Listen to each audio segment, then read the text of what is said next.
ഈ സൂം പ്ലാറ്റ്ഫോമിലൂടെ ഈ രാത്രിയിലെ ബൈബിൾ സ്റ്റഡി അറ്റൻഡ് ചെയ്യുന്ന എല്ലാ പ്രിയപ്പെട്ടവർക്കും വേഗം വരുന്നവനായ കർത്താവായ യേശു ക്രിസ്തുവിന്റെ നാമത്തിലുള്ള സ്നേഹവന്ദനങ്ങളെ ഒരിക്കലൂടെ അറിയിക്കുന്നു.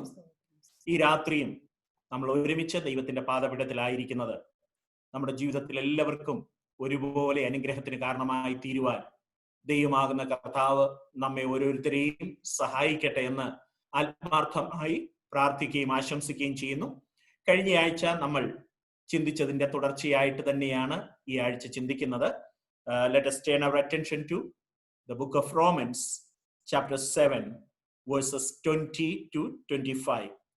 റോമാലേഖനം 7-ാം അധ്യായം അതിന്റെ 20 മുതൽ 25 വരെയുള്ള വാക്യങ്ങൾ വായിക്കുന്നു. ഞാൻ ഇച്ഛിക്കാത്തതിനെ ചെയ്യുന്നുവെങ്കിലോ അതിനെ പ്രവർത്തിക്കുന്നത് ഞാനല്ല, എന്നിൽ വസിക്കുന്ന പാപമത്രേ. അങ്ങനെ നന്മ ചെയ്യുവാൻ ഇച്ഛിക്കുന്ന ഞാൻ തിന്മ എന്റെ പക്കൽ ഉണ്ട് എന്നൊരു പ്രമാണം കാണുന്നു. ഉള്ളം കൊണ്ട് ഞാൻ ദൈവത്തിന്റെ ന്യായപ്രമാണത്തിൽ രസിക്കുന്നു. എങ്കിലും എന്റെ ബുദ്ധിയുടെ പ്രമാണത്തോട് പോരാടുന്ന വേറൊരു പ്രമാണം ഞാൻ എന്റെ അവയവങ്ങളിൽ കാണുന്നു.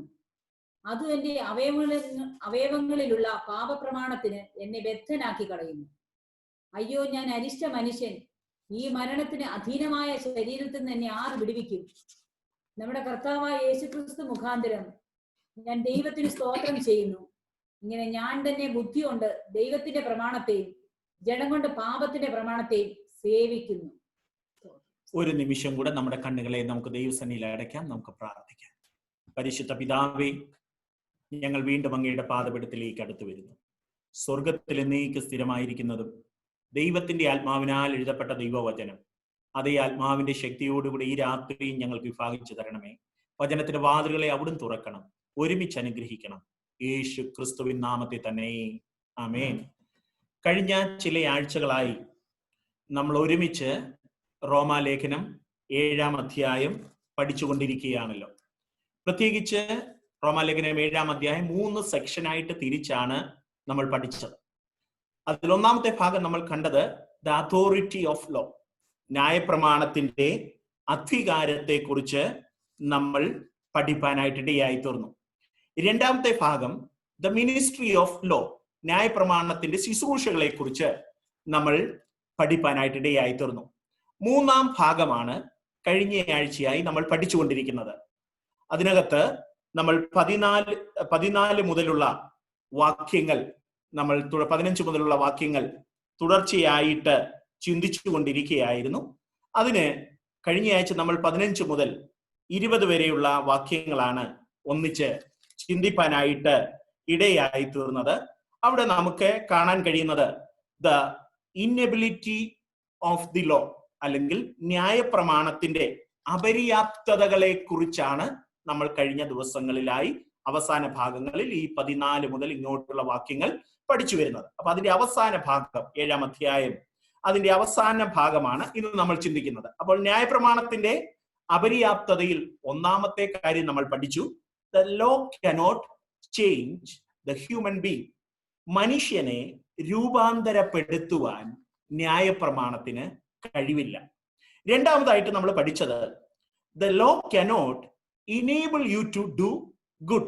ന്യായപ്രമാണത്തിന് നന്മ പ്രവർത്തിപ്പാൻ നമ്മെ ആരെയും പ്രാപ്തരാക്കാൻ കഴിയില്ല. എന്നാൽ തെറ്റുകൾ ചൂണ്ടിക്കാണിക്കാൻ ന്യായപ്രമാണത്തിന് കഴിയും. മൂന്നാമത്തേതാണ് ഇന്ന് രാത്രി നമ്മൾ ചിന്തിക്കുന്ന ന്യായപ്രമാണത്തിന് മൂന്നാമത്തെ അപര്യാപ്തത. അതാണ് 21 മുതൽ 20 ചേർത്ത് നമ്മൾ വായിച്ചു എന്നേ ഉള്ളൂ. 21 മുതൽ 24 വരെയുള്ള വാക്യങ്ങളിൽ അത് പ്രധാനമായിട്ട് ന്യായപ്രമാണത്തിന്റെ മൂന്നാമത്തെ അപര്യാപ്തത, ഇന്നബിലിറ്റി ഓഫ് ലോ ആണ് പറഞ്ഞിരിക്കുന്നത്. The law cannot set you free.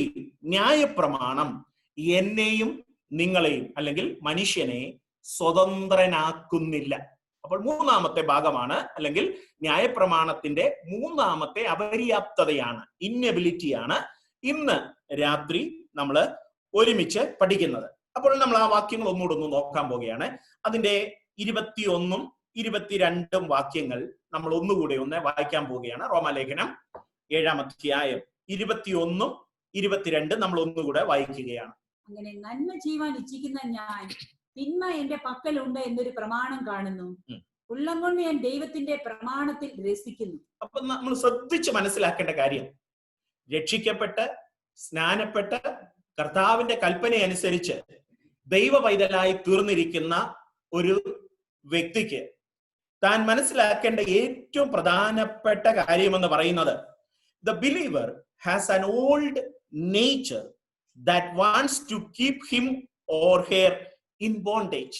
കാരണം നമ്മൾ രക്ഷിക്കപ്പെടുന്നതിന് മുമ്പ് നമ്മിൽ ഉണ്ടായിരുന്നതായ ആ പ്രവർത്തികൾ തുടരുവാൻ നമ്മെ പ്രേരിപ്പിക്കുന്ന ഒരു ശക്തി ഉണ്ടെന്നുള്ളത് കഴിഞ്ഞ ആഴ്ച നമ്മൾ ചുരുക്കമായിട്ട് ചിന്തിപ്പാനായിട്ട് ഇടയായി തീർന്നു. If a believer try to overcome his old nature with law, the law cannot deliver us from the old nature. അതിന് കാരണം എന്താണെന്ന് ചോദിച്ചാൽ, നമ്മൾ പഴയ പ്രവൃത്തിയിൽ നിന്ന് പുറത്തു വരുവാൻ ആഗ്രഹിക്കുന്നുണ്ട്, നമ്മൾ അതിന് പരിശ്രമിക്കുന്നുണ്ട്, എന്നാൽ പലപ്പോഴും അതിന് സാധിക്കുന്നില്ല എന്ന് കാണുവാൻ കഴിയും. അതിന് കാരണം പൗലോസ് പറഞ്ഞിരിക്കുന്നത് 1 Corinthians chapter 15 verse 56 എന്ന് പറഞ്ഞാൽ, കൊരിന്ത്യർക്ക് എഴുതിയ 1-ാം ലേഖനം 15-ാം അധ്യായം അതിന്റെ 56-ാം വാക്യത്തിൽ പൗലോസ് അതിനുള്ള കാരണം പറയുന്നുണ്ട്. അതിവിടെ നമുക്ക് ഒരുമിച്ചൊന്ന് വായിക്കാം. മരണത്തിന്റെ വിഷമുള്ള പാപം. അവിടെ ശ്രദ്ധിച്ചു കേൾക്കണമേ, മരണത്തിന്റെ വിഷമുള്ള പാപം. അപ്പൊ ഒന്നാമത്തെ സ്റ്റേറ്റ്മെന്റ്, മരണത്തിന്റെ വിഷമുള്ള പാപം. അടുത്തൊന്ന് നോക്കി, പാപത്തിന്റെ ശക്തിയോ ന്യായപ്രമാണം. പാപത്തിന്റെ ശക്തിയോ ന്യായപ്രമാണം. അപ്പൊ ശ്രദ്ധിച്ചേ, നമ്മൾ ഈ ന്യായപ്രമാണത്തിന്റെ ഇന്നബിലിറ്റി, അപര്യാപ്തതകളെ കുറിച്ച് പഠിച്ചു വരുമ്പോൾ വളരെ കൃത്യതയോടെ മനസ്സിലാക്കണം, the law cannot set you and me free. ഈ ന്യായപ്രമാണത്തിന് എന്നെയും നിങ്ങളെയും സ്വതന്ത്രരാക്കുവാൻ കഴിയില്ല. കാരണം ഇവിടെ ഇപ്പൊ നമ്മൾ വായിച്ചല്ലോ, പാപത്തിന്റെ ശക്തിയോ ന്യായപ്രമാണമെന്ന് വായിപ്പാനായിട്ട് ഇടയായിത്തന്നല്ലോ.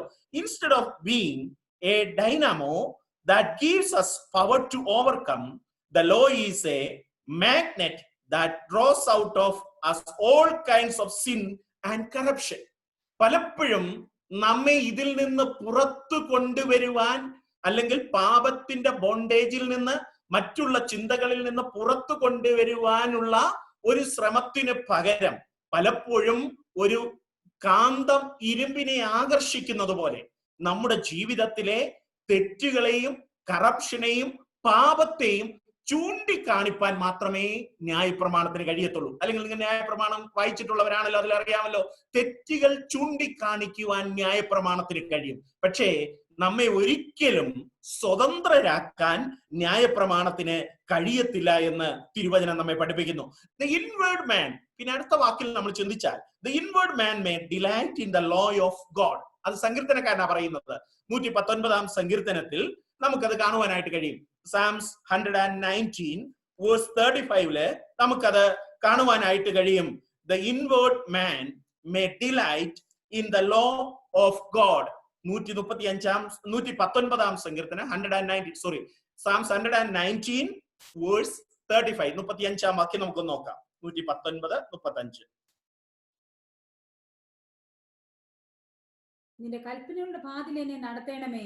നിന്റെ കൽപ്പനകളുടെ പാതയിൽ എന്നെ നടത്തണമേ. കൽപ്പനകളുടെ പാതയിൽ എന്നെ നടത്തണമേ.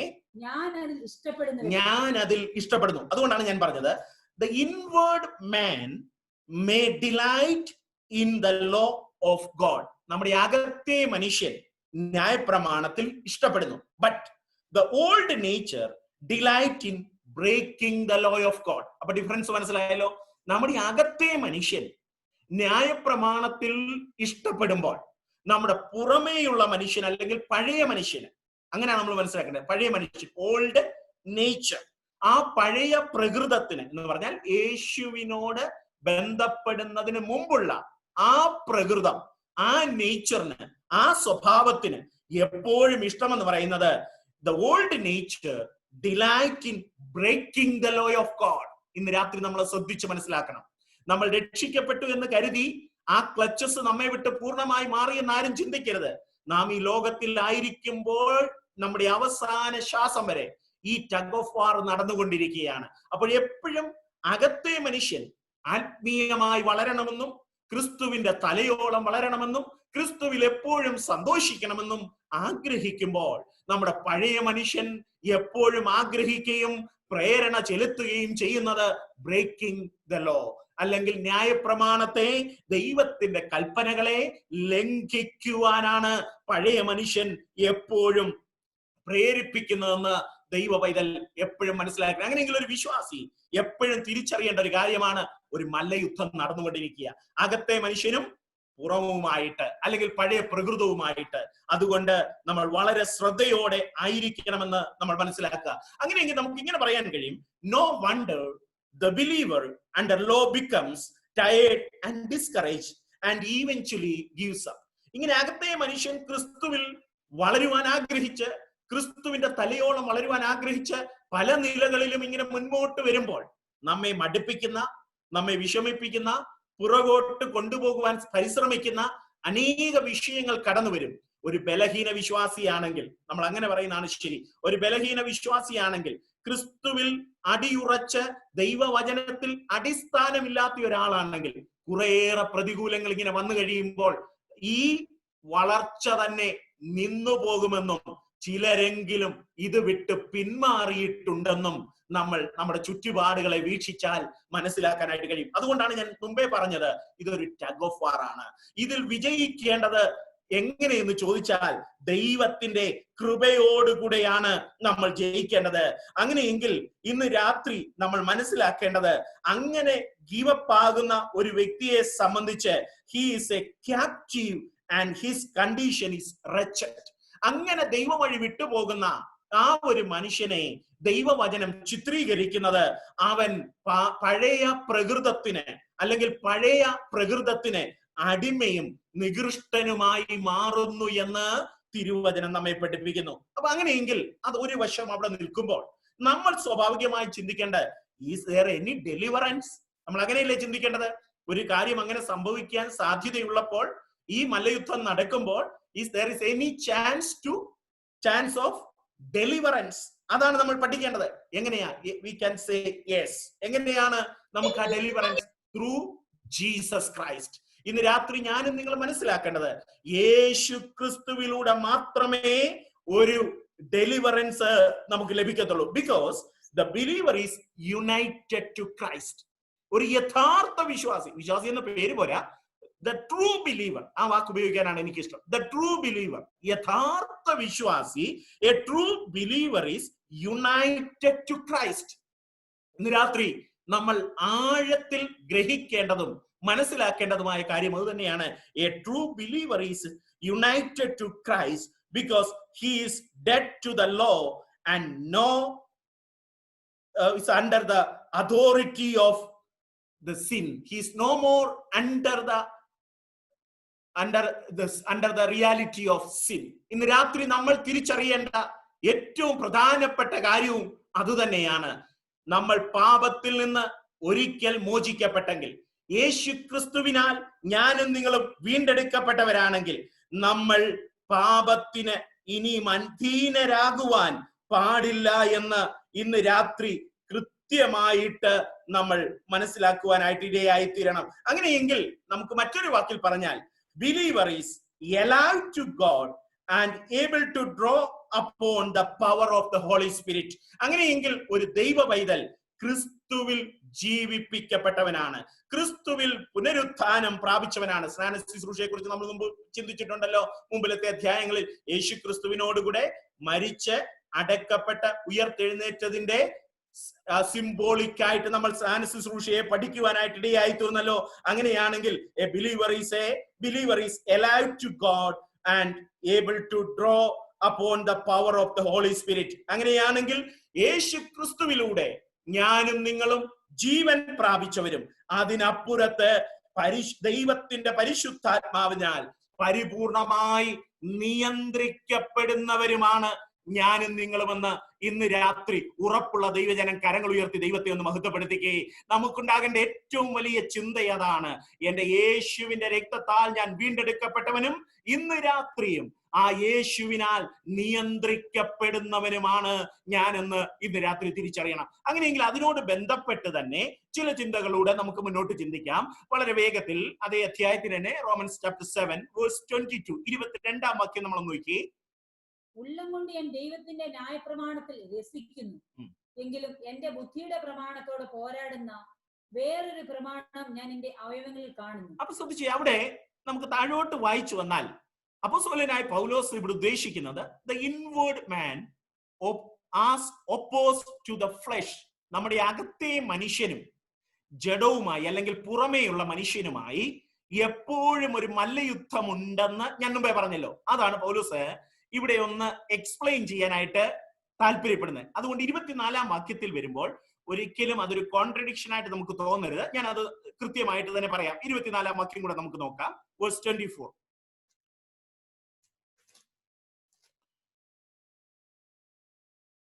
അയ്യോ, ഞാൻ അരിഷ്ട മനുഷ്യൻ, ഈ മരണത്തിന് അധീനമായ ശരീരത്തിൽ നിന്ന് എന്നെ ആർ വിടുവിക്കും?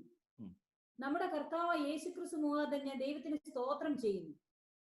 അപ്പൊ അവിടെ ശ്രദ്ധിച്ചേ, 24-ാം വാക്യത്തിൽ നമുക്ക് കാണാൻ കഴിയുന്നത് sinning with his flush but serving God with his mind. അപ്പൊ നോക്കി, പുറമെ രണ്ട് കാര്യങ്ങൾ അവിടെ രേഖപ്പെടുത്തിയിരിക്കുന്നത് നമുക്ക് കാണാം. ഇംഗ്ലീഷിൽ ചിലരെങ്കിലും അതിനെക്കുറിച്ച് ചോദിച്ചിട്ടുണ്ട്, ഇതൊരു ഡൈക്കോട്ടമി അല്ലേ എന്ന് പറഞ്ഞാൽ രണ്ട് രീതിയിലുള്ള കാര്യം. ഒരേ വ്യക്തി ഹൃദയം കൊണ്ട് അല്ലെങ്കിൽ മനസ്സുകൊണ്ട് ദൈവത്തെ സേവിക്കുന്നു, ദൈവത്തെ ആരാധിക്കുന്നു. അതേസമയം പുറമേയുള്ള മനുഷ്യൻ പ്രാകൃതമായ സ്വഭാവം കൊണ്ട് പാപം ചെയ്യുന്നു. ഒരു വ്യക്തിയിൽ ഇത് സാധിക്കും. ഡൈക്കോട്ടമി ഇതെങ്ങനെ സാധിക്കുമെന്ന് ചിലർ ചോദിക്കാറുണ്ട്. എന്നാൽ അപ്പോസ്തലനായ പൗലോസ് ഒരു വ്യക്തിയുടെ ജീവിതത്തിൽ ഇത് രണ്ടും ഒരുപോലെ നടക്കുന്നു എന്നല്ല താൻ അവിടെ പ്രസ്താവിപ്പാനായിട്ട് ആഗ്രഹിക്കുന്നത്. അത് നമ്മൾ ചരിത്രം അതിന്റെ ആ ഭാഗം പഠിച്ചു വരുമ്പോൾ വ്യക്തമായിട്ട് മനസ്സിലാക്കുവാൻ കഴിയും. This would mean that his body was being used in two different ways at the same time, and that is impossible. ഒരു ദൈവ പൈതലിനെ സംബന്ധിച്ച് ഇത് രണ്ടും ഒരുപോലെ കൊണ്ടുപോകാനായിട്ട് കഴിയില്ല. ഏത് രണ്ടും? അകത്തെ മനുഷ്യൻ ദൈവത്തെ സേവിക്കുകയും പുറമേയുള്ള മനുഷ്യൻ തെറ്റുകളിൽ അകപ്പെട്ട് തന്റെ പഴയ രീതിയിലുള്ള ആ ബോണ്ടേജ് ലൈഫ് അല്ലെങ്കിൽ പാപത്തിന് അധീനമായ ജീവിതം നയിക്കുകയും ചെയ്യുവാൻ രക്ഷിക്കപ്പെട്ട ഒരു ദൈവ പൈതലിനെ സംബന്ധിച്ച് ഒരിക്കലും സാധിക്കില്ല. തുടർന്ന് ഞാൻ പറയുന്ന കാര്യങ്ങൾ കേൾക്കുമ്പോൾ നിങ്ങൾക്കത് വ്യക്തമാകും. എങ്ങനെയെന്ന് ചോദിച്ചാൽ, the believer realizes that there is a struggle within him between the flesh and spirit. അങ്ങനെ നമ്മൾ പഠിക്കണം. ഏതൊരു ദൈവ പൈതലും മനസ്സിലാക്കേണ്ട പരമപ്രധാനമായ കാര്യം എന്ന് പറയുന്നത്, a believer should realize that there is a struggle within him between the flesh and spirit. ജഡവും ആത്മാവും തമ്മിൽ എപ്പോഴും ഒരു യുദ്ധമുണ്ട്. But a believer knows that one or the other must be in control. അപ്പോൾ നമ്മൾ നോക്കണേ, ഈ രണ്ട് പേർ തമ്മിലുള്ള മല്ലയുദ്ധം ആരാണ്? ഒന്ന് ജഡം, രണ്ട് ആത്മാവ്. ഈ രണ്ടുപേരും തമ്മിലുള്ള മല്ലയുദ്ധത്തിൽ ഒരു യഥാർത്ഥ ദൈവ പൈതൽ അറിയാം, ഒന്നുകിൽ എനിക്ക് ജഡീകനായിട്ടേ ജീവിക്കാൻ കഴിയത്തുള്ളൂ, അല്ലെങ്കിൽ എനിക്ക് ആത്മീയനായിട്ടേ ജീവിക്കാൻ കഴിയത്തുള്ളൂ, അല്ലെങ്കിൽ നമ്മൾ അഭിനയിക്കേണ്ടി വരും. ഞാൻ പറഞ്ഞ എത്ര പേർക്ക് മനസ്സിലായി? ഒരിക്കലും കോൺട്രഡിക്ഷൻ തോന്നരുത്. രക്ഷിക്കപ്പെട്ട ഒരു ദൈവ പൈതലിനെ സംബന്ധിച്ച് ഒന്നുകിൽ ഒരു ആത്മീയനായിട്ടേ ജീവിക്കാൻ കഴിയത്തുള്ളൂ, അല്ലെങ്കിൽ അവൻ ആരായിരിക്കും? ജഡീകനായിരിക്കും. ഇത് രണ്ടും ഒരുപോലെ കൊണ്ടുപോകുവാൻ ഒരു യഥാർത്ഥ ദൈവ പൈതലിനെ സംബന്ധിച്ച് കഴിയത്തില്ല. പിന്നെ കഴിയും, അഭിനയിക്കാനായിട്ട് കഴിയും, പക്ഷെ അതൊരിക്കലും ദൈവസേന വിലപ്പോകത്തില്ല. പൗലോസ് തന്നെ വ്യക്തമാക്കുന്ന ചില കാര്യങ്ങൾ ഓർപ്പിച്ച് നമുക്ക് മുന്നോട്ട് പോകാം. Let us turn our attention to Galatians chapter 5 verses 16 to 24. Galatia ലേഖനം 5-ാം അധ്യായം അതിന്റെ 16 മുതൽ 24 വരെയുള്ള വാക്യങ്ങളാണ് കുറേശ്ശെ നമുക്ക് വായിക്കാൻ. ആദ്യം 16 മുതൽ 19 വരെ നമുക്ക് വായിക്കാം. വേഴ്സ് 16 to 19, 16 മുതൽ 19 വരെ. ആത്മാവിനെ അനുസരിച്ച് നടപ്പീൻ, എന്നാൽ നിങ്ങൾ ജഡത്തിന്റെ മോഹം നിവർത്തിക്കുകയില്ല എന്ന് ഞാൻ പറയുന്നു. കണ്ടോ, ഞാൻ മുമ്പേ പറഞ്ഞതിനോട് ചേർത്ത് പഠിക്കണം. നമ്മുടെ ജീവിതത്തിൽ ജഡവും സ്പിരിറ്റ് ആൻഡ് ഫ്ലഷ്, ഫ്ലഷും സ്പിരിറ്റും, ജഡവും ആത്മാവും തമ്മിലുള്ള ഒരു യുദ്ധം നടക്കുക. ആ യുദ്ധത്തെ സംബന്ധിച്ച് പൗലോസ് പറയുന്ന വാക്ക് ശ്രദ്ധിച്ചു കേട്ടേ, ഒന്ന് വായിച്ചേ. ആത്മാവിനെ അനുസരിച്ച് നടപ്പീൻ. ആത്മാവിനെ അനുസരിച്ച് നടപ്പീൻ. എന്നാൽ നിങ്ങൾ ജഡത്തിന്റെ മോഹം നിവർത്തിക്കുകയില്ല എന്ന് ഞാൻ പറയുന്നു. അങ്ങനെ ആത്മാവിനെ അനുസരിച്ച് നടക്കുന്നവർ ജഡത്തിന്റെ മോഹം നിവർത്തിക്കത്തില്ലെന്ന് ഞാൻ നിങ്ങളോട് പറയുന്നു. അടുത്തത് ജഡാഭിലാഷം ആത്മാവിനും. ആ വാക്കുകളാണ് ശ്രദ്ധിച്ച് നമ്മുടെ ഹൃദയത്തിന്റെ മാംസപ്പലകയിൽ എഴുതേണ്ടത്. ജഡാഭിലാഷം, the ambition of flesh. ജഡാഭിലാഷം ആത്മാവിനും. ആത്മാവിനും. ആത്മാഭിഷേകം ജഡത്തിന് വിരോധമായിരിക്കുന്നു. ആത്മാവിന്റെ ചിന്തകൾ ജഡത്തിനും വിരോധമാകുന്നു. അപ്പോൾ ഇത് തമ്മിൽ ഒരിക്കലും എന്ത് ചെയ്യത്തില്ല, ചേരത്തില്ല എന്ന്, മെർജാകത്തില്ലെന്ന് പൗലോസ് ദൈവാത്മാവിൽ കൃത്യമായി പറയുക. ജഡത്തിന്റെ അഭിലാഷം ആത്മാവിന് വിരോധം, ആത്മാവിന്റെ അഭിലാഷം ജഡത്തിന് വിരോധം. അടുത്തു നോക്കി. നിങ്ങൾ ഇച്ഛിക്കുന്നത് ചെയ്യാതെ വണ്ണം അവ തമ്മിൽ പ്രതികൂലമല്ല. കണ്ടോ, നിങ്ങൾ ഇച്ഛിക്കുന്നത് ചെയ്യാതെ വണ്ണം അവ തമ്മിൽ യുണൈറ്റ് ആണെന്നല്ല പറഞ്ഞിരിക്കുന്നത്, അവ തമ്മിൽ എന്താണെന്നാ പറഞ്ഞിരിക്കുന്നത്? അവ തമ്മിൽ പ്രതികൂലമല്ലോ. ശ്രദ്ധിച്ചു പഠിക്കണം, അവ തമ്മിൽ പ്രതികൂലമല്ലോ. അടുത്തത് ആത്മാവിനെ അനുസരിച്ച് നടക്കുന്നു എങ്കിൽ, ആത്മാവിനെ അനുസരിച്ച് നടക്കുന്നു എങ്കിൽ നിങ്ങൾ ന്യായപ്രമാണത്തിന് കീഴിലുള്ളവരല്ല. കണ്ടോ, വളരെ കൃത്യമായിട്ട് പറയാം. ആത്മാവിനെ അനുസരിച്ച് നടക്കുന്നു എങ്കിൽ നിങ്ങൾ ഏതിന് കീഴിലുള്ളവരല്ല? ന്യായപ്രമാണത്തിന് കീഴുള്ളവരല്ല. ഇന്ന് രാത്രി നമ്മൾ ശ്രദ്ധിച്ച് മനസ്സിലാക്കണം. ഒരു യഥാർത്ഥ ദൈവ പൈതലിനെ സംബന്ധിച്ച് ആത്മീയമായി ജീവിക്കുന്ന, ക്രിസ്തുവിന്റെ തലയോളം വളരണമെന്ന് ആഗ്രഹിക്കുന്ന ഒരു ദൈവ പൈതലിനെ സംബന്ധിച്ച് ആ ദൈവ പൈതലിന് ധൈര്യമായിട്ട് പറയാൻ കഴിയും, ഞാൻ ന്യായപ്രമാണത്തിന് കീഴുള്ളവനല്ല. അടുത്ത എന്താ പറയുന്നത്? ജഡത്തിന്റെ പ്രവൃത്തികളോ ദുർനടപ്പ്. ഇനി നോക്കിക്കേ, അപ്പോൾ difference between flesh and spirit ഇതുവരെ നമ്മൾ കണ്ടേ. 19 വാക്യം വരെ, വേഴ്സ് 16 to 19 ഫസ്റ്റ് പാർട്ടാണ് അതിന്റെ difference between flesh and spirit. ഇത് തമ്മിൽ എപ്പോഴും വൈരുദ്ധ്യമാണ്, ഇത് തമ്മിൽ ഒരിക്കലും മെർജാകത്തില്ല, യോജിക്കത്തില്ലെന്ന് തിരുവചനം നമ്മൾ കണ്ടു. ഇനി നമ്മൾ നോക്കാൻ പോകുന്ന അതിന്റെ സെക്കൻഡ് പാർട്ടാ, verse 20 and 21, the acts of flesh. The acts of flesh എന്ന് പറഞ്ഞാൽ ജഡത്തിന്റെ പ്രവർത്തികളാണ് അതിന്റെ സെക്കൻഡ് പാർട്ടിൽ ഇനി നോക്കാൻ പോകുന്നത്. ശ്രദ്ധിച്ചോ.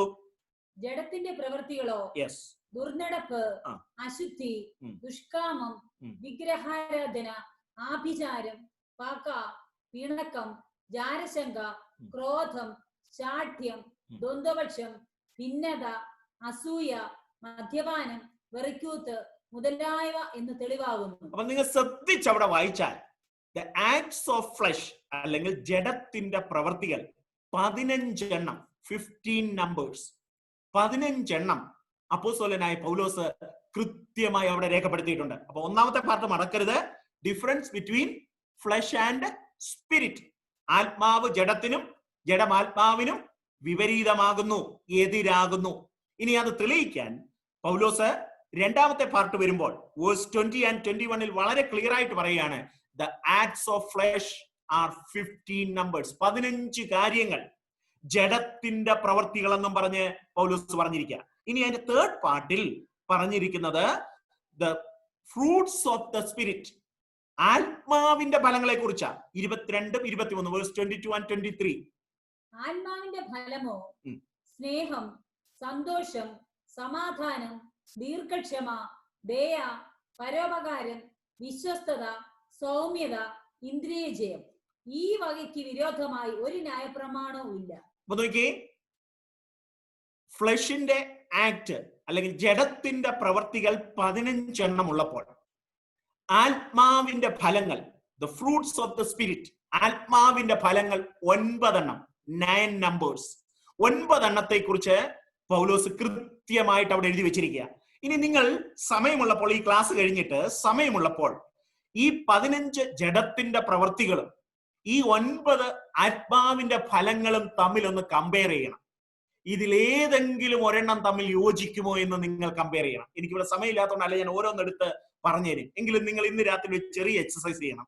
ഈ 15 ജഡത്തിന്റെ പ്രവർത്തികളും ഈ 9 ആത്മാവിന്റെ ഫലങ്ങളും തമ്മിൽ എവിടെയെങ്കിലും യോജിക്കുന്നുണ്ടോ എന്ന് നിങ്ങൾ നോക്കണം. ഒരിക്കലും ഇവ തമ്മിൽ യോജിക്കത്തില്ല എന്ന് നമുക്കറിയാം. അപ്പൊ അങ്ങനെയെങ്കിൽ ഇന്ന് രാത്രി നമ്മൾ മനസ്സിലാക്കേണ്ടത്, A true believer exercise the fruits of the spirit. ഒരു യഥാർത്ഥ വിശ്വാസി, ജഡവും ആത്മാവും നമ്മിൽ ഫൈറ്റിംഗ് നടക്കുമ്പോൾ തന്നെ ഒരു യഥാർത്ഥ ദൈവ പൈതൽ ചെയ്യേണ്ടത്, a true believer exercise the fruits of the spirit. ആത്മാവിന്റെ ഫലങ്ങളെയാണ് ഒരു യഥാർത്ഥ വിശ്വാസി എക്സസൈസ് ചെയ്യുന്നത്. The Bible says the old nature is negative, no good. നമ്മുടെ പഴയ പ്രകൃതവും പഴയ മനുഷ്യൻ എന്ന് പറയുന്നത് അതൊരിക്കലും നന്മ ആഗ്രഹിക്കുന്നതോ നമ്മെ വളർത്തുന്നതോ അല്ല. അത് എപ്പോഴും, ഞാൻ മുമ്പേ ഓർപ്പിച്ച വാക്ക് മറക്കരുത്, it always interested in breaking of the law. ന്യായപ്രമാണം, നിയമങ്ങൾ ലംഘിക്കുന്നതിലാണ് പഴയ മനുഷ്യന് ഇഷ്ടം, പഴയ പ്രകൃതത്തിന് ഇഷ്ടം. എന്നാൽ യേശുവിന്റെ രക്തത്താൽ വീണ്ടെടുക്കപ്പെട്ട ദൈവ പൈതലിനോട് ഈ രാത്രി ദൈവത്തിന്റെ ആത്മാവിനെ ഓർപ്പിക്കാനുള്ളത്, നമ്മെക്കുറിച്ച്, എന്നെക്കുറിച്ച്, നമ്മളെക്കുറിച്ച് ദൈവം ആഗ്രഹിക്കുന്നത് ആത്മാവിന്റെ ഫലങ്ങൾ എക്സസൈസ് ചെയ്യുന്നവരായി മാറണമെന്നുള്ളതാണ്. ഇന്ന് രാത്രി മറ്റു പലർക്കുമില്ലാത്ത ആ ഭാഗ്യ പദവി ദൈവം എനിക്ക് തന്നു എന്ന് ഉറപ്പുള്ളവർ കരങ്ങൾ ഉയർത്തി ദൈവത്തെ ഒന്ന് മഹത്വപ്പെടുത്തുകയെ. Hallelujah, praise the Lord. ഇന്ന് രാത്രി നാം വളരെ സന്തോഷമുള്ളവരാകണം. കാരണം മറ്റു പലർക്കുമില്ലാത്ത അനുഭവം ദൈവം നമുക്ക് ദാനമായി നൽകുവാനായിട്ട് ഇടയായി തീർന്നു. യോഹന്നാന്റെ സുവിശേഷത്തിലേക്ക് നമ്മുടെ ശ്രദ്ധയൊന്ന് തിരിക്കാം. Let us turn our attention to the gospel according to Saint John chapter 6 verse 63. യോഹന്നാന്റെ സുവിശേഷം 6-ാം അധ്യായം അതിന്റെ 63-ാം വാക്യം നമുക്ക് നോക്കാം. ജീവിപ്പിക്കുന്നത് ആത്മാവാകുന്നു, മാംസം ഒന്നിനും ഉപകരിക്കുന്നില്ല. നോക്കിയേ, ജീവിപ്പിക്കുന്നത് ആത്മാവാകുന്നു. യേശു കർത്താവ് പറയുക, ജീവിപ്പിക്കുന്നത് ലൈവായിട്ടുള്ള നമ്മൾ മുമ്പേ കണ്ടുവരുന്നതിന് തുടർച്ചയാണത്. ജീവിപ്പിക്കുന്നത് എന്താകുന്നു? ആത്മാവാകുന്നു. അടുത്ത എന്താ പറയുന്നത്? മാംസം ഒന്നിനും ഉപകരിക്കുന്നില്ല. ജഡം ഒന്നിനും എന്ത് ചെയ്യുന്നില്ല? ഉപകരിക്കുന്നില്ല. അപ്പൊ ജീവിപ്പിക്കുന്ന ആത്മാവ്, ജഡം ഒന്നിനും ഉപകരിക്കുന്നില്ല. ഡിഫറൻസ്. അടുത്തത്, ഞാൻ നിങ്ങളോട് സംസാരിച്ച വചനങ്ങൾ ആത്മാവും. ഞാൻ നിങ്ങളോട്, യേശു കർത്താവ് പറയുക, ഞാൻ നിങ്ങളോട് സംസാരിച്ച വചനങ്ങൾ എന്താകുന്നു? ആത്മാവും ആത്മാവും ജീവനുമാകുന്നു. Alive in Christ. ഞാൻ നിങ്ങളോട് സംസാരിച്ച വചനങ്ങൾ അത് ആത്മാവും ജീവനുമാകുന്നു. അപ്പൊ ആത്മാവ് ജീവിപ്പിക്കുന്നതാ, ആത്മാവും ജീവനുമാകുന്നു ഞാൻ നിങ്ങളോട് സംസാരിച്ചത്. ഇനി അപ്പോസ്തലനായ പൗലോസ് എന്താ പറയുന്നത് നോക്കി. ഫിലിപ്പിയ ലേഖനത്തിലേക്ക് നമ്മൾ വന്നാൽ, let us turn our attention to Philippians chapter 3 verse 3. ഫിലിപ്പിയ ലേഖനം 3-ാം അധ്യായം അതിന്റെ 3-ാം വാക്യം നമുക്ക് നോക്കാം. ദൈവത്തിന്റെ ആത്മാവ് കൊണ്ട് ആരാധിക്കുകയും ക്രിസ്തുയേശുവിൽ പ്രശംസിക്കുകയും ജഡത്തിൽ ആശ്രയിക്കാതിരിക്കുകയും ചെയ്യുന്ന നാം തന്നെ. അപ്പൊ നോക്കിയേ, 3 കാര്യങ്ങൾ അവിടെ പറഞ്ഞിരിക്കുന്നത്. നമ്പർ 1, 3-ാം വാക്യം, നാമല്ലോ പരിച്ഛേദനക്കാർ, ദൈവത്തിന്റെ ആത്മാവ് കൊണ്ട് ആരാധിക്കുകയും. ദൈവത്തിന്റെ ആത്മാവ് കൊണ്ട് ആരാധിക്കുക. അപ്പൊ ഒന്ന്, യഥാർത്ഥ ദൈവ പൈതലിനെ സംബന്ധിച്ച് ഈ ഭൂമിയിൽ നമ്മെ ആക്കി വെച്ചിരിക്കുമ്പോൾ എന്നെയും നിങ്ങളെയും കുറിച്ച് ദൈവം ആഗ്രഹിക്കുന്ന റെസ്പോൺസിബിലിറ്റി, ദൈവം ആഗ്രഹിക്കുന്ന പരമപ്രധാനമായ കാര്യം എന്താ പറഞ്ഞിരിക്കുന്നത്? ഒന്നാമത്തേത്, ദൈവത്തിന്റെ ആത്മാവ് കൊണ്ട് ആരാധിക്കുക. ദൈവത്തിന്റെ ആത്മാവ് കൊണ്ട് ഞാനും നിങ്ങളും ദൈവത്തെ ആരാധിക്കണം. അടുത്ത എന്താ പറഞ്ഞിരിക്കുന്നത്? 2, ക്രിസ്തു യേശുവിൽ പ്രശംസിക്കണം. എന്തുകൊണ്ടാ പ്രശംസിക്കേണ്ടത്?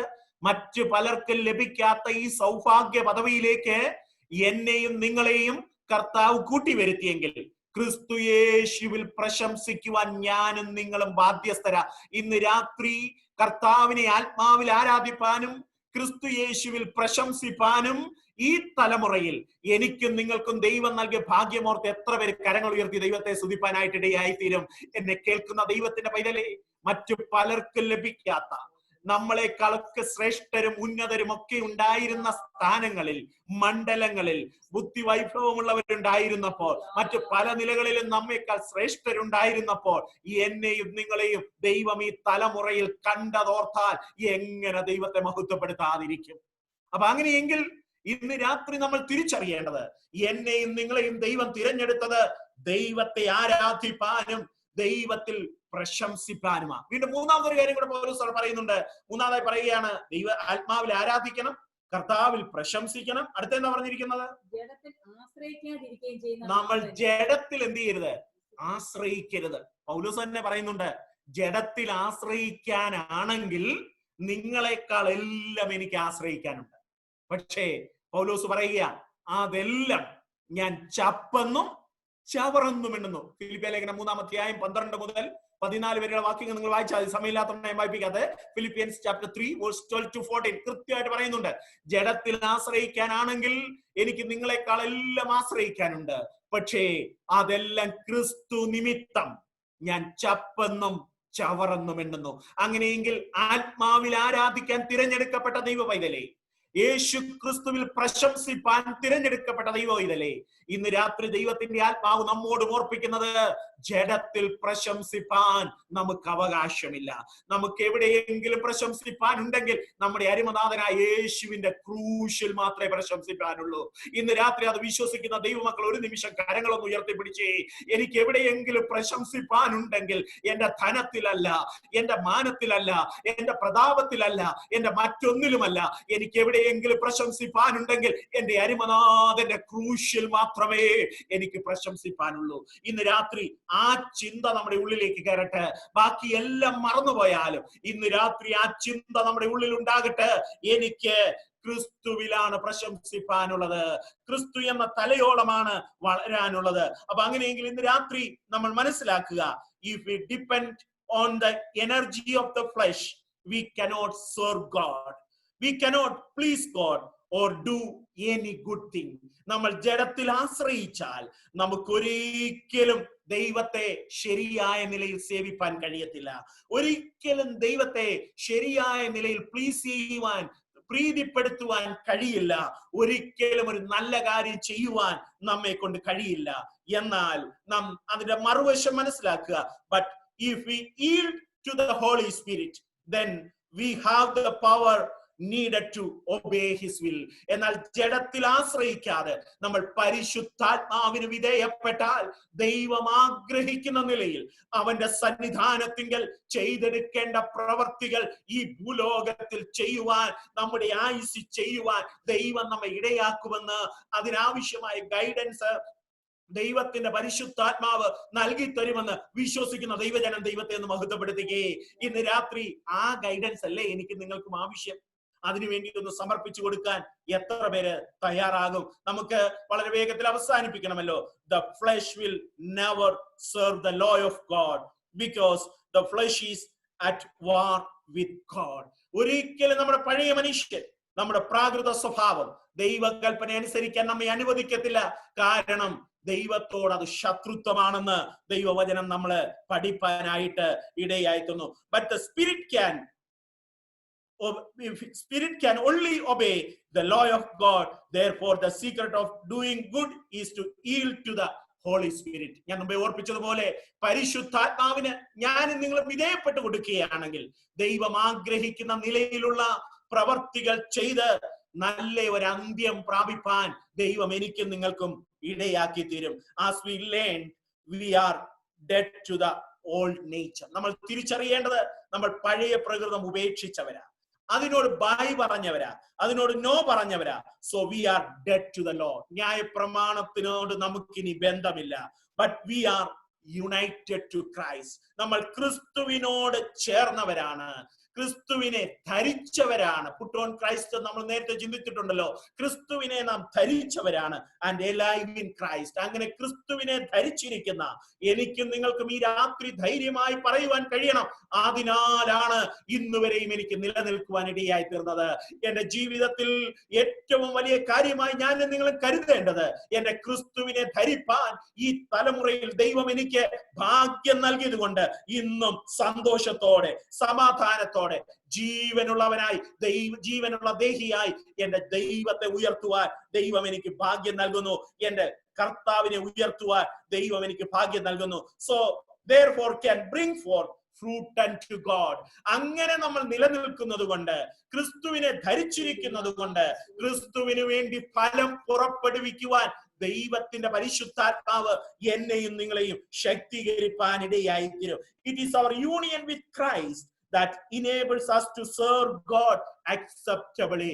ദൈവത്തിന് പ്രസാദകരമായ രീതിയിൽ, ദൈവത്തിന് ഹിതകരമായ രീതിയിൽ ദൈവത്തെ പ്രസാദിപ്പിക്കാൻ ദൈവത്തിന്റെ പരിശുദ്ധാത്മാവിന്റെ ഗൈഡൻസ് ഉണ്ടെങ്കിൽ മാത്രമേ നമുക്ക് സാധിക്കത്തുള്ളൂ. അങ്ങനെയെങ്കിൽ ഇന്ന് രാത്രി നമ്മൾ മനസ്സിലാക്കുക, the law cannot enable you to do good. നല്ലത് ചെയ്യിക്കുവാൻ ന്യായപ്രമാണത്തിന് കഴിയത്തില്ല. The law cannot set you free. ന്യായപ്രമാണത്തിന് എന്നെയും നിങ്ങളെ സ്വതന്ത്രരാക്കാൻ കഴിയില്ല. എന്നാൽ ദൈവത്തിന്റെ പരിശുദ്ധാത്മാവിന് നമ്മെ സ്വതന്ത്രരാക്കുവാൻ കഴിയുമെന്ന് തിരുവചനം നമ്മെ ഓർപ്പിച്ചുവല്ലോ. എന്നാൽ ഇന്ന് രാത്രി മറന്നു പോകരുതാത്ത ചിന്ത, നമ്മുടെ ഹൃദയത്തിന്റെ മാംസപ്പലകയിൽ എഴുതേണ്ട ചിന്ത, നമ്മുടെ ജഡവും ആത്മാവും തമ്മിൽ അവസാന നിമിഷം വരെ ഒരു യുദ്ധമുണ്ടെന്ന് മറന്നു പോകരുത്. ആ ബാറ്റിൽ ഫീൽഡിൽ ഏതാണ് വിജയിക്കുന്നു എന്നുള്ളതിനനുസരിച്ചാണ് നമ്മുടെ സ്വർഗത്തിലുള്ള റിവാർഡ്. പ്രാകൃത മനുഷ്യന്റെ പഴയ സ്വഭാവമാണ് എന്നെയും നിങ്ങളെയും നിയന്ത്രിക്കുകയും ജയിക്കുകയും ചെയ്യുന്നതെങ്കിൽ ഒരിക്കലും നല്ലവനും വിശ്വസ്തനുമായ ദാസനെ, ദാസിയെ എന്നുള്ള വിളി കേൾപ്പാൻ നമുക്ക് കഴിയത്തില്ല. എന്നാൽ ദൈവത്തിന്റെ പരിശുദ്ധാത്മാവിന് ഈൽഡ് ചെയ്യപ്പെട്ട് നമ്മെ തന്നെ സമർപ്പിച്ച് ദൈവത്തിന്റെ പരിശുദ്ധാത്മാവിന്റെ കൃപയോടെ നമുക്ക് എതിരെ ഉയർന്നു വരുന്ന വെല്ലുവിളികളെ തരണം ചെയ്ത് നല്ലവനും വിശ്വസ്തനുമായ ദാസനെ എന്നുള്ള വിളി കേൾക്കുവാൻ എനിക്കും നിങ്ങൾക്കും കഴിയുമെങ്കിൽ അതാണ് നമ്മുടെ ക്രിസ്തീയ ജീവിതത്തിന്റെ ഏറ്റവും വലിയ ധന്യ നിമിഷം എന്ന് പറയുന്നത്. നമ്മുടെ ക്രിസ്തീയ ജീവിതത്തിന്റെ ഏറ്റവും വലിയ മഹത്വം എന്ന് പറയുന്നത് അതാണ്. ഒരു ദിവസം എന്റെ കർത്താവിന്റെ ശബ്ദം എനിക്ക് കേൾക്കുവാനിടയായി തീരും. അതിലുപരിയായി നമ്മൾ പത്രോസിന്റെ ലേഖനത്തിൽ വായിക്കുന്നത് പോലെ ഇടയ ശ്രേഷ്ഠൻ പ്രത്യക്ഷനാകുമ്പോൾ തേജസിന്റെ വാടാ കിരീടങ്ങൾ എന്റെ തലമേൽ ശോഭിക്കുമെന്ന് ഉറപ്പുള്ളവര് ഒരിക്കലൂടെ കരങ്ങൾ ഉയർത്തി നന്ദിയോടെ ദൈവത്തെ മഹത്വപ്പെടുത്തട്ടെ. അതുകൊണ്ട് ഒരിക്കലും ഒരു ദൈവ പൈതലെ സംബന്ധിച്ച് നമ്മൾ ഇന്ന് പഠിച്ചതുപോലെ പിശാചിനെയും ദൈവത്തെയും ഒരുപോലെ പ്ലീസ് ചെയ്യാൻ കഴിയത്തില്ല. ഒന്നുകിൽ പഴയ മനുഷ്യന്റെ പ്രവൃത്തിയെ, അല്ലെങ്കിൽ ദൈവാത്മാവിന്റെ പ്രവൃത്തിയെ. ഇന്ന് രാത്രി നമ്മുടെ ഹൃദയത്തിന്റെ അകത്തട്ടിൽ നിന്ന് ഒരിക്കലൂടെ ഞാനും നിങ്ങളും ചിന്തിക്കുക, നമ്മൾ ദൈവാത്മാവിനാൽ ഗൈഡ് ചെയ്യപ്പെട്ടവരാണോ? നാം ദൈവാത്മാവിനാൽ നിയന്ത്രിക്കപ്പെടുന്നവരാണോ? അതോ ചിലപ്പോഴെങ്കിലും പഴയ മനുഷ്യന്റെ സ്വഭാവങ്ങളും ചിന്തകളും നമ്മെ ഭരിക്കുന്നുണ്ടോ? ഇന്ന് രാത്രി അങ്ങനെ ഭരിക്കുന്നുണ്ടെന്ന് ചിന്ത വരുന്നുണ്ടെങ്കിൽ ദൈവസന്നിധിയിൽ ഒരിക്കലൂടെ ഏറ്റുപറയാം, ദൈവസന്നിധിയിൽ ഒരിക്കലൂടെ സമർപ്പിച്ചു കൊടുക്കാം. നല്ലവനും വിശ്വസ്തനുമായ ദാസനെ എന്നുള്ള വിളി കേൾപ്പാൻ ദൈവസന്നിധിയിൽ ദൈവാത്മാവിന്റെ മുമ്പിലുള്ള സമർപ്പണം ഉണ്ടെങ്കിൽ മാത്രമേ നമുക്ക് കഴിയത്തുള്ളൂ. ദൈവകൃപയോടെയുള്ള ഒരു നല്ല ക്രിസ്തീയ ജീവിതം നയിച്ചെങ്കിൽ മാത്രമേ ആ ശബ്ദം കേൾപ്പാൻ നമുക്ക് കഴിയത്തുള്ളൂ. ഇന്ന് രാത്രി അതിനുവേണ്ടി ഒരിക്കലൂടെ നമുക്കൊന്ന് ഏൽപ്പിച്ചു കൊടുക്കാം. എല്ലാ കണ്ണുകളും ഒരു നിമിഷം ദൈവസന്നിധിയിൽ അടയപ്പെടട്ടെ. കേൾക്കപ്പെട്ട ദൈവിക സന്ദേശത്തിനു മുമ്പിൽ, ദൈവത്തിൻ്റെതായ ശബ്ദത്തിന് മുമ്പിൽ നമ്മെ തന്നെ ഒരിക്കലൂടെ നമുക്കൊന്ന് സമർപ്പിക്കാം. ഈ രാത്രികാലം ദൈവത്തിന്റെ പരിശുദ്ധാത്മാവ് വളരെ ഹൃദ്യമായും വ്യക്തമായി നമ്മോട് സംസാരിച്ചല്ലോ. ആ വചനത്തിന് മുൻപാകെ സമർപ്പിക്കുന്ന പ്രിയപ്പെട്ടവരെല്ലാം ഒരു നിമിഷം തങ്ങളുടെ വലതുകരം ദൈവസന്നിധിയിൽ ഒന്ന് ഉയർത്തിപ്പിടിക്കട്ടെ. ഇന്ന് രാത്രി ആ കരങ്ങളിൽ മേൽ ഒരു അഭിഷേക തൈലം വീഴട്ടെ. ഇന്ന് രാത്രി കേൾക്കപ്പെട്ട ദൂതിന് മുമ്പിൽ തങ്ങളെ തന്നെ സമർപ്പിക്കുന്ന എല്ലാവരും ആ കരങ്ങൾ അല്പസമയം ദൈവസന്നിധിയിൽ ഒന്ന് ഉയർത്തിപ്പിടിച്ച് കർത്താവിനോട് പറ, കർത്താവേ, അങ്ങയുടെ വരവിങ്കൽ ഞാൻ കാണപ്പെടുവാൻ എന്നെ തന്നെ അങ്ങയുടെ തൃക്കരങ്ങളിൽ സമർപ്പിക്കുന്നു. അവിടുത്തെ അഭിഷേകം എന്റെ കരങ്ങളിൽ മേൽ, എന്റെ ശിരസിന്മേൽ ഒന്ന് വീഴണമേ എന്ന് ഇന്ന് രാത്രി എത്ര പേര് ദൈവത്തോട് പ്രാർത്ഥിപ്പാനായിട്ട് ഇടയായിത്തീരും. എല്ലാ കണ്ണുകളും ഒരു നിമിഷം ദൈവസന്നിധിയിൽ ഒന്ന് അടയട്ടെ. ഉയർത്തപ്പെട്ട കരങ്ങൾക്കായി സ്തോത്രം. ദൈവത്തിന്റെ അനുഗ്രഹങ്ങൾ ആ ശിരസിന്മേൽ, ആ വ്യക്തികളുടെ മേൽ ഇറങ്ങി വരുവാൻ ഇടയായി തീരട്ടെ. വലിയ ദൈവിക അനുഗ്രഹങ്ങളോടെ നമുക്ക് ഈ മീറ്റിംഗിൽ നിന്ന് മടങ്ങുവാൻ ദൈവം സഹായിക്കട്ടെ. നമ്മുടെ കണ്ണുകളെ വീണ്ടും നമുക്ക് ദൈവസന്നിധിയിൽ അടയ്ക്കാം. ഒരു നിമിഷം ദൈവസന്നിധാനത്തിങ്കിൽ നമ്മെ തന്നെ ഒന്നുകൂടെ ഒന്ന് സമർപ്പിക്കാം. ഒരു വലിയ ദൈവകൃപയോടും ദൈവശക്തിയോടും കൂടെ ഈ മീറ്റിംഗിൽ നിന്ന് മടങ്ങുവാൻ ദൈവം നമ്മെ ഇടയാക്കേണ്ടതിന് ദൈവകരങ്ങളിൽ സമർപ്പിച്ച് നാം എല്ലാവരും പ്രാർത്ഥനയോടെ ദൈവസന്നിധാനത്തിങ്കിലായിരിക്കുമ്പോൾ പ്രിയ സോണി ബ്രദർ പ്രാർത്ഥിച്ച് ഈ മീറ്റിംഗ് അവസാനിപ്പിക്കും. Hallelujah. Praise you, Lord. We praise you. We praise you. We praise you. Our Heavenly Father, Lord, we come into thy presence. We thank you for giving us this wonderful, Lord, Bible study today, dear Lord Jesus. Lord, as we heard from the message, dear Lord Jesus. Hallelujah. Lord, we were wretched, dear Lord, but you delivered us from the clutches of sin and gave us complete freedom, dear Lord. Hallelujah. Lord, help us, dear Lord Jesus, to live by the Spirit and to exercise the fruits of the Spirit. Hallelujah. Help us, dear Lord Jesus, to put our confidence in you and not in ourselves, dear Lord. Do not keep a record of our sins, dear Lord Jesus. And remember us when you come, dear Lord. Lord, we want to be with you. We want to live with you. And we want to see you face to face. Hallelujah. That is our goal in life, dear Lord Jesus. And that is what, Lord, we live for, dear Lord Jesus. Let your Spirit empower us. Let your Spirit train us, dear Lord, and teach us to do thy will at all times, dear Lord Jesus. The words we speak, the thoughts we have, the actions we do, dear Lord, in everything, dear Lord, let it be purely driven and guided by the power of your Spirit, dear Lord Jesus. Hallelujah. Let our lives in itself be an aroma of sacrifice at thy altar, O Lord. Hallelujah. We praise you. We worship you, dear Lord Jesus, tonight.